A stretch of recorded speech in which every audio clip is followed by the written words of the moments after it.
Welcome back to Real Conversations with Nora for our 28th episode. And our topic of discussion this week is from my new book, From a Black Man's Perspective. And joining me today are two of the men featured in the book. Kenny Munday is an Olympic gold medalist in wrestling. He is presently the head wrestling coach at UNC Tar Heel Wrestling. Rodney Howell is the owner of Hairston and Silver Fox Salons. He is also the owner of a men's clothing line called Rodney Howell Collection. Gentlemen, thank you, my dear friends, for joining me today. I am excited. Two of my most favorite men. You are right with me, Nora. Anything for you. Thank you, Nora. Good to be here. Glad to be here.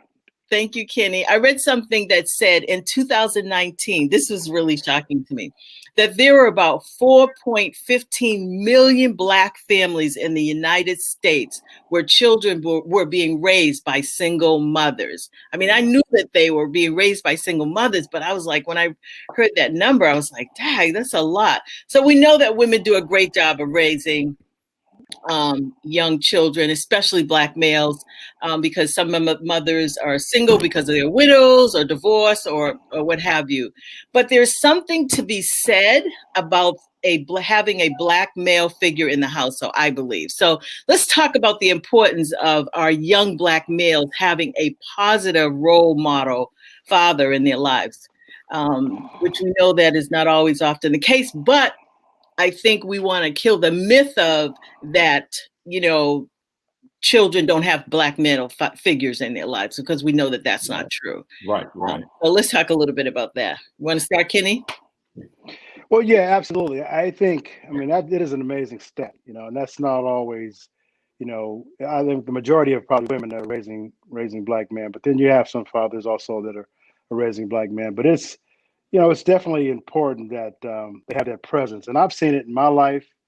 I have, my mom and dad are still alive, thank God. And they were, essential in raising me and having my father in the home the whole time. And, and then watching how he navigated through, good times and the bad times and overcoming job loss and disappointments and then rebounding from that and showing character and strength. I learned a lot from just watching how he navigated through all that, but then also I watched the relationship and how that the love and how that built throughout the years and how they navigated within themselves. And it's as an adult now you can understand the relationship and how relationships work and how they could be so challenging. And so watching that and watching how they navigated through it and watching how they treated each other was a big education to me growing up. Now I've got two sons that are in college, wrestling in college, and so now what I've learned through watching my father throughout the years applies to my life. So I watched the good things that he did and some of the bad things. I'm like, okay, as a father, I'm not going to do that, right? And I'm going to take the good stuff and try to eliminate the bad stuff. But it definitely makes a difference in how I raise my sons today. Good. What's your thought, Rodney? That's awesome, Kenny, to hear that, and I think we're exceptional because from the era that we're from, most men and women stayed together. Right. Even if it was a kind of bad situation, and a lot of times if it were, we weren't aware of it. Because I never saw my parents disagree in any type of way, and I think back then when raising children, it was people took pride in doing that. And of course, there were some single home parenting where it was just, a woman in the household. But I think your role model can come from an uncle, because I'm not a father, but I am a role model to my nieces and my nephews and absolutely and a couple of young people that I have employed over the years, trying to teach them and encourage them and trying to get them on the right path. I know I had the opportunity to raise my nephew for quite a few years as my brother's son. My brother was incarcerated, and then my nephew's mom was on drugs. So, he was on his way into the system because his grandmother on his mom's side didn't have the time to really raise him. She was older. So my mom didn't want that to happen. So it was an awesome honor for me to take that opportunity to be able to try to instill some things, in him and try to get him on the right path. But I think as far as parenting, it can come from a lot of different, avenues. If you have a good uncle or, sometimes a stepdad. A lot of times, my father was a stepdad to my mom's children that she had prior to their marriage. And my dad he's a good man. He's a great provider. And he was there for me because I was the youngest one. So he was getting older. So therefore he had a little more time to spend with me. But my sisters and brothers ahead of me, he was kind of absent because he was working. It was 10 of us. So my dad had a couple of jobs. Yeah. So he's a great provider. And I believe that he was a good dad. I think in the book, Nora, I said that he was a dictator, which he was coming from that era. It's like what my dad said was the law. Absolutely. And we had to go by it. Yeah. Well, okay, so let's talk about that because, that's a good point that you made. Your brother was incarcerated. His mother was on drugs, and he could have very well have gone into the system. So, Kenny, Nora, I'm sorry, he did. He and just like his dad, and I think it's a curse. It's a generational curse. My brother, his dad was in prison. We had different fathers. And he was in prison during the time his dad was in prison. Now my brother's in prison and his son was in prison during the time he was. And I felt kind of guilty, but as I said, I only had a few years with him, and his mom wanted him back so that she can continue collecting the check that she got, the welfare check. And I think that had I kept him and was more persistent on keeping him, sometimes I feel kind of bad because I'm like, if I were in his life a little longer, he had chose a different path. Wow. And we know that happens, especially with our young Black males, that a lot of times because there's no role model in their lives, they get involved in gangs. And so there's no love because they were in the system, and there's no love. And from my point of view, or my thought is that, their feeling is that any kind of love is better than no love. Right. Because if you're loyal to me, even if you're going to take a bullet from me, that's a sign of loyalty. And in their minds, that's a sign of love. Right. So, Kenny, in your field, I'm sure you have had the opportunity to deal with young Black males that didn't have their fathers in their lives, or even present now that you're coaching, and there's probably single moms. And so just to have a figure like yourself, what's your thought about that? Well, yeah, I have to kind of touch on what Rodney said earlier. I mean, you can have that influence through other Black male influences, that you grew up with, and that was certainly my case because I grew up in the YMCA. And when I first started wrestling, I had great coach. I mean, the YMCA was just a great growing ground of my childhood when I grew up, because we had great coaches, we had great leaders that was in that YMCA that really cared about the kids. And so I was in an after school program. When I first started wrestling, I'd go from my elementary school, was just like 2 blocks from the Y. And so after school, we would go, me and my older brother would go to YMCA for an after school program. And that's where we started wrestling. And so, and that was also a big influence in my life. My older brothers, my oldest brother, Mike, was 6 years older. And then Jim, my other brother, was 4 years older. And so they also provided that leadership and also provided that guidance that I could get from them as I grew up. When my mom and dad wasn't there, they filled in and made sure I was doing the right thing and kept me out of trouble. But then also, like I said, I had good coaches growing up, that kind of filled in that spot, right? And I see that now because I'm a coach and I work with a lot of young kids, and so I kind of learned from that foundation that I had growing up, helped me in my life today. But then also, it was like my neighborhood back. I grew up in the 60s and the 70s. And my neighborhood was just one of the best neighborhoods, that I could have had. I mean, it was like every child, was probably, 50, 60 families in my neighborhood. And we were the hood before the hood was even popular. Like boys, Yeah. that's how my neighborhood was known as My the hood. hood. Like, where you live? Well, I live in the hood. Like, you in the hood? Oh, okay. And so it was just like in Tulsa, North Tulsa, that was our area, our neighborhood, right? But every child had a 2-parent home. I mean, the majority of the kids in all the families had 2-parent homes. Both parents were working and providing, and it was just a rich childhood that I grew up with. Because, as you know, if you were outside the house and you're in the neighborhood and you were doing something that you weren't supposed to do, The neighbors told. Miss Johnson, She let you told. know, right? She'd get on the phone, call your parents, or she That's was like, hey, right. I had to get Kenny Boo right. I had to, I had to let him know. And so, yeah, Mhm. you could get a swat from a parent in the neighborhood. And the Right. parents be like, okay, they did the right thing. But when you got home, you would get another one, right? So you would get another swat. So, but they helped grow you. It was like they say, I mean, it takes a village, but that we had a village going up. And Right. that's what's kind of missing. And like when the 80s hit and a lot of the drugs hit the street and crack hit the ground and really tore a lot of families up and a lot of neighborhoods up. And I saw the destruction of not only my neighborhood, but just a lot of other neighborhoods in North Tulsa that really took those parents out of the home and didn't have that foundation that kids grew up with. And so that really rocked a lot of families, man, Right. that was hard to recover from.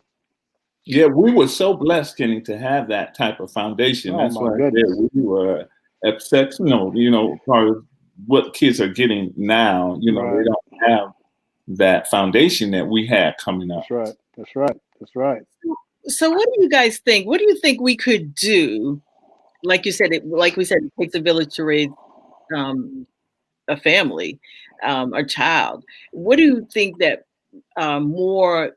How much more, or what do you think Black men could do to really help the situation? Because let's talk about what happens when Black boys don't have what you have. They didn't have that community, and Right. so there's no positive role model, and so of course they gravitate to the wrong direction, and life goes downhill. They get they're incarcerated. We know that number of Black males in prison is like crazy.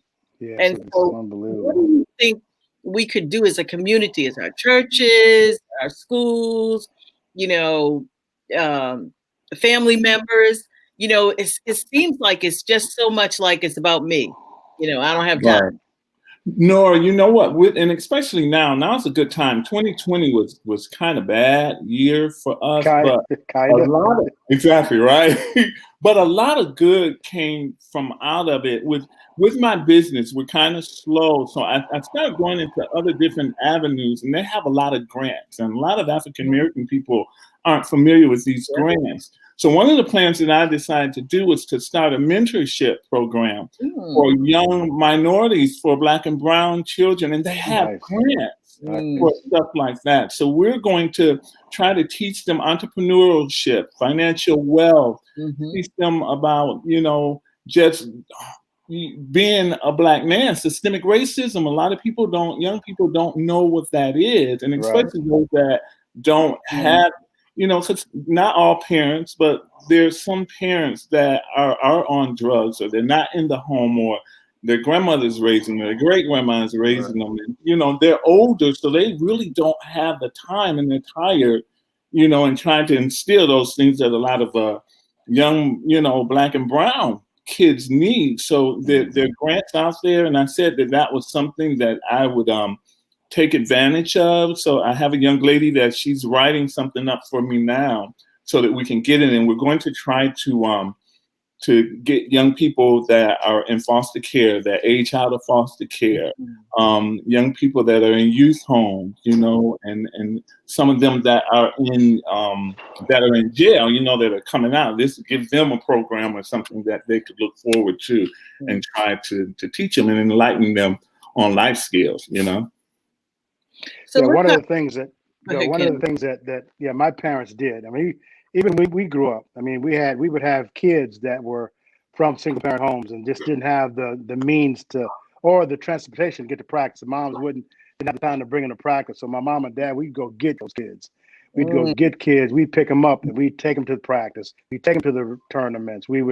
my mom and dad would feed them. They would clothe them. If they didn't have wrestling shoes, they would chip in. And there was a couple of times I'm like, they were giving so much to these kids, and I'm like looking at them like, Mom, I need this. I need it. Well, they get me right. I said, boy, you got what you need. We're trying to help Ricky over here, right? So we would, my mom and dad would help those kids, right? When the kids that needed it, we would provide for them. So that's what it is. We got to reinvest in our youth, and I look at what LeBron James, those guys like that are reinvesting in these kids, man, and making a difference in these kids' lives. And so I think when you see the need, when you see a kid, you have to kind of reach back. And one of the things that I did with a couple of my wrestling buddies, and we started this organization called Black Wrestlers Association.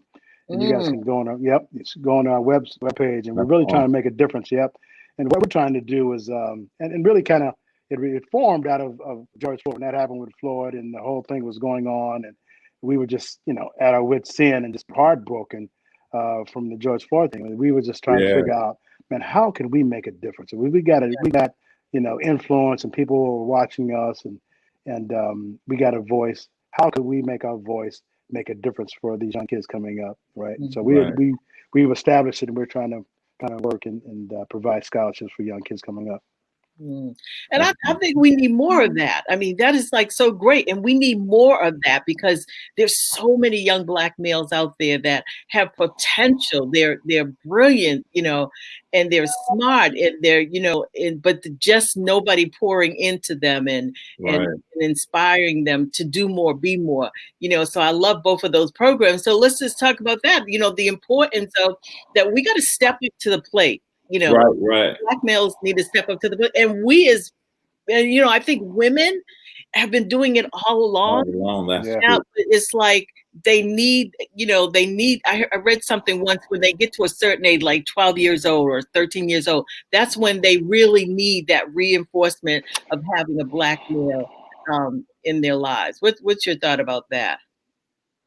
I say it's important. It's definitely important, and I believe that each one reach one, teach one, and it is up to us older guys and the church and the Black church to try to set up a program for our young men, so that we won't lose them to the street, we won't lose them to prison, and like you said, Nora, in the book, you said that everybody needs to be loved. So I think we need to show these young men that they're loved, and we care about them, because we know now, like I said, with what's going on with the police officers stopping and killing our young men, which is crazy. And a lot of them are afraid. A lot of them don't know what to do. A lot of them are angry when I watch these videos, and rightfully so, but they have to target that anger someplace else. You know what I'm saying? So that they won't get caught up and be a statistic when the police stop, because it's like they're out to get us. I mean, and now we're in the age where we're able to use our cell phones and we're videotaping it. And it's been going on, for a long time, but now it's surfacing because we have technology. Yeah, but were you going to say something? Well, yeah, I mean, it's a scary thing, because of course I've got 2 college-age young kids, young Black men, and Kennedy is 22 and Quincy is 20. They're both they're both in college, and it's like when they are out and driving, we've had to have the conversation about how you deal with the police when you stop, what you do, the proper thing to do to make sure you stay safe. But just for instance, one time Kennedy was coming back from a road trip with one of his wrestling teammates, and they were coming back from Georgia. And they made it all the way back to North Carolina, Chapel Hill, and they got stopped by the police. They were like 20 minutes from home, after a 7-hour drive. Wow. And so then Kennedy, he got on the phone. As soon as he got stopped, he got on the phone and called, "Hey, we just got stopped by the cops." I said, "Well, just keep your phone on, and I'm gonna see what goes on." Right. And so, and it's just amazing, just the police stopped him, and they try to explain to him, they were coming back from road trip and they're in school, and he didn't believe them. He wanted all kind of proof to show who they were, and like, unbelievable that you won't even. These guys are in college, doing the right, good kids, and he stopped because his tag was expired, right? And so, but he had just come from Georgia, and he had to get a new tag, with North Carolina tag, and so, but just that thought and the feeling that I had during that time, it wasn't normal. It's like, I'm nervous about it, right? So just keep your phone on, and I don't know how. And the thing is, you don't know, and not all cops are bad. Of course, there's a lot of good cops. I got a lot of good friends that are on the force. But it's like, my thought, even when I'm driving, my thought is, if I get stopped, I'm like, okay, which guy am I going to get? Right? Which cop is this going to be? Is it going to be, a good dude that's just doing his job, or is it, a cop, a racist cop that's got an agenda, right? Because they're out there, but you just don't know which one you're going to get, right? So it's always that we have to fear that. You know what I'm saying? Police officers are supposed to protect and serve. And us as African American men, it's like we fear the fact that, okay, if I reach for something, or if I don't say the right thing, and then if you're intimidating, sometimes you got to bring it down some. You got to put your shoulders down, just not to be intimidating to them, so that they would be afraid. But those are things that we need to have conversations about, and this something, like I said, is real. I'm on TikTok and all the social media networks, and I see all of these videos, and it's unreal the way that they treat us. And then they even have videos where you would see someone captured on tape, of course, that a Caucasian young man got stopped by the police. He's cussed the police officer out. Here, the one guy even got in that car and drove off. Took the police officer's car, fought him the whole night. They didn't tase him. They didn't shoot him. And it's like, it's crazy. What is the hatred that they have against us as African American men? And if I too were a parent and I had, young teenage men, I would be terrified as well. But we shouldn't have to be, because, like I said, the police officer's job is to protect and serve. But it's now different. I have a really good friend, Larry DeAngie. He's an Italian guy, but he said that when people respond the way they respond to us, they fear what they see in us. They see the greatness in us. They see that we're powerful. They see, and sometimes they see in us what we don't see, ways that they wish they were themselves. Right. Because they're not that way. Even in spite of all of the hatred that goes on, we're still talking about love and compassion, and they don't get it. They don't understand. Right. And then, it's from generation to generation, being taught that, we've heard Caucasian people say, I've heard Caucasian people say that that's how they were raised. And it wasn't until they got older themselves and realized, wow, this is like totally, crazy. If his death hasn't taught us anything else, we saw an amazing thing happen. The world came together. Oh yeah, that was awesome. It wasn't just one city. The world came together, and it was almost like the world saying, enough is enough. Right. This is we should be working in a different era, a different time. And so, so I was inspired to write this book, because I felt like I knew some powerful Black men, but I also knew some Black men who didn't have their fathers in their lives and who did have tragedy in their lives. But in spite of it all, I just wanted Black males to know, in spite of it all, you still can be successful, no matter what seed you came from. My father was a drug addict. Matter of fact, that's what took his life. And my mother raised us. She raised 4 girls by herself, and we're all successful. So life can happen, and life can be better. It doesn't mean that your life has to be a dead end. Your life has to be destroyed because your father used drugs or he's in jail, and you even experienced all that and saw all that. But in spite of it all, there's something, I believe, inside. Well, the Bible says, greater is he that is in us than he that is in the world. That's right. Somebody inside of us. We just need somebody to bring that out. Right. Like you said, Nora, they see the greatness in us, but we have to see it in ourselves. We have to know the power that we have. We have to know that we're from kings and queens, Yes. And a lot of our young people don't know that. So again, it's, up to us to encourage them. And then too, if we run into ignorance like that, we would know how to handle that situation. And like I said, a lot of the young Black men, they're angry, they're tired, but it's a way that you handle it. You know, and we have to teach our young people how to do that so that the outcome would be different. Do you guys think that we understood it better, about slavery, what it meant, when we saw that, all that our people went through with marching and so forth? It seems like this generation doesn't really know. I mean, they see it, but I don't think that they really in their hearts know what they went through, the sacrifice that they made for them. I don't think they realize, and I don't want to say they don't appreciate it. Maybe they don't. They don't know. Well, I think it's just experience. It's just the experience. Right. We the things that we experienced, in the 60s and the 70s, they didn't experience that. Right. I don't know if they've ever. I know my kids have never gone through the things I've gone through. I was bused. Right. I was bused in the 7th and 8th grade to an all-white school. Oh, wow. And, and these kids, it was like that movie, Remember the Titans. And these kids didn't want us to be in that school, or we didn't belong there. And some of the most racist kids and families that I've ever seen, I grew up with, right? And so we had to overcome that, but we had some great families, but that's just the experience that I've gone through.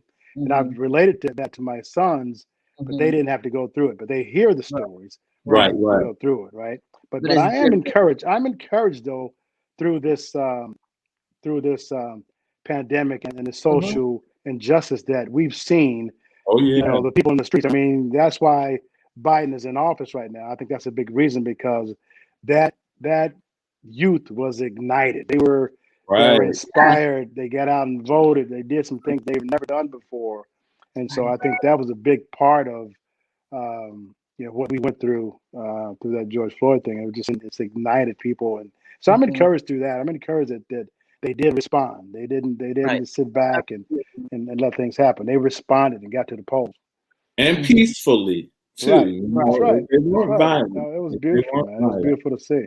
Exactly, and then all the looting and the rioting, those came from other people, because we don't have access to the things that I saw on one of the videos where they had a crate of brick that was dropped off on the corner.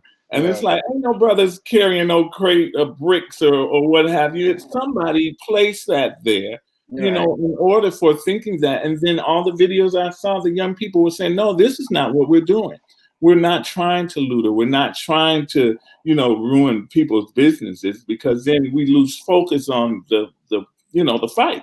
Right. So, I just think, like I said, we have to expose our children and let them see roots, let them know because me and Kenny, I don't know about you or Nora, in school when we were coming up, African American history or whatever, all I knew was Dr. Martin Luther King. They didn't tell us about slavery or anything else. When I found out about slavery, that's when Roots came on, and it's on TV. And then I saw our history. Wow. They aren't teaching that in school. And I think it's very important for our kids to know our history and where we come from, because they are going to be affected by it one way or another, because racism is going to always, exist, even, in their work lives, or on the street, just on the streets, getting stopped by the police. They're only going to let us go so far unless we're entrepreneurs. And then they try to stop us at the bank by not giving us loans. Right. So one way or another, we are going to experience it. And I think it's up to us to teach our kids and let them know, and inform them so that they will be equipped with the knowledge and know what to do and how to handle it. And I think we need to kill the myth that Black men don't know how to be good fathers. I mean, I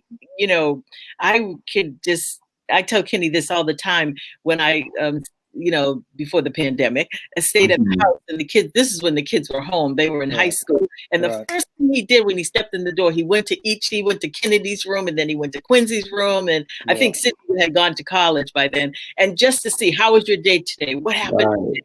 That's so important. And because I think white America sees so much of the negative, not the positive of what is going on in our lives. And that's why I was so inspired to write this book, because I wanted people to know that our men know how to be good fathers. Are they perfect? No good, perfect father, white, Black, Latino, all mistakes are made along the journey. But the bottom line is that the love that we have for our boys, for them to be and for them to pass that same legacy on when they decide to get married or when they decide, to have children. I can remember when, I met Buddy. Buddy was like 2 years Can old. you believe he's about to get married, you guys? Now he's getting ready to be engaged. He's engaged, rather, to be married. I'm like, what? I know, right? So, there are those positive role models, right. And so we have to continue to share that. We need to. I love what you're doing, Kenny. I love what you're doing, Rodney. Those are the kind of things that I think programs or ideas that we need to bring forth as Black males or just Black people to our children, Right. Yeah, one of the things that I really tried to focus on in raising my kids, and I think it's something that I got from my father. My father wasn't real affectionate, right? He was there and he loved me. I understood that. I knew that, but he just wasn't as affectionate, right? So I wanted to show that I can be a stern father, right? If you step outside the line, I'm gonna let you know. I'm gonna get you. I'm gonna let you know and discipline you. But then I also want to show you my love. I want to show you embrace. I always want to hug you and love on you and kiss you and show you that. And that's not being soft, right? That's not showing a softness, right? That's just showing love and not being afraid to, have that embrace, right? So I always embrace them. Even to this day, I try to embrace them. They try to play me off a little bit. That's awesome. Yeah, they got right. Well, again, there goes to show that our fathers or fathers of your father's era, they did not know. They knew how to be providers. Right. They did not know how to show the affection and the compassion, the love, being vulnerable, and showing that, because that's not what there was that thought that that's not how a man's supposed to be. That's the woman's job. Right, exactly. But what we missed during that era, and still maybe today, is that our children need to be loved. There's nothing wrong with hugging your son and saying, son, I love you, and you're caring and being concerned. And I think that teaches them, how to do this. Right. Absolutely. That's true. And no matter where they are and what they do, in whatever life that your child chooses to take, it's still your child. Right. It's a blessing from God that you had them. So it's your responsibility to love them. Mm-hmm. No matter what, love them, pray for them, ask God to direct them and lead them, But a lot of parents, sometimes I see they give up on young children, and we got to stop doing that. Right. Gotta be good parents. Absolutely. Well, Kenny and Rodney, I want to thank you for being my guest on Real Conversations with Nora. Are there any last minute comments you'd like to share with the audience before closing out? Yes, if you guys don't have Nora's book, make sure you know how to get from a Black man's perspective. There's some pretty cool guys in there, especially the two that are here on here today. Well, I'm so excited because we just got accepted on Amazon. They just sent us a congratulations. Oh, good job. Awesome. So it's very informative, and it's good information, and it's nice to see other guys' background. There's some positive, awesome brothers that responded in here, so it's awesome. Absolutely. I want to say congratulations, Nora. It was just an incredible project. I'm glad to be a part of it. I mean, you're an incredible sister. I love you. Love you to life. But love your family, and I want to wish you continued success. Yes. You guys stay safe. But I'm so proud of you and the work that you're doing. Thank you so much. Well, to our Real Conversation with Nora audience, I look forward to seeing you next Thursday at 1 p.m. Eastern Standard Time. Don't forget to turn in, share it with your friend, have a watch party, and God bless you. We love you. Have a great day. Goodbye. Bye.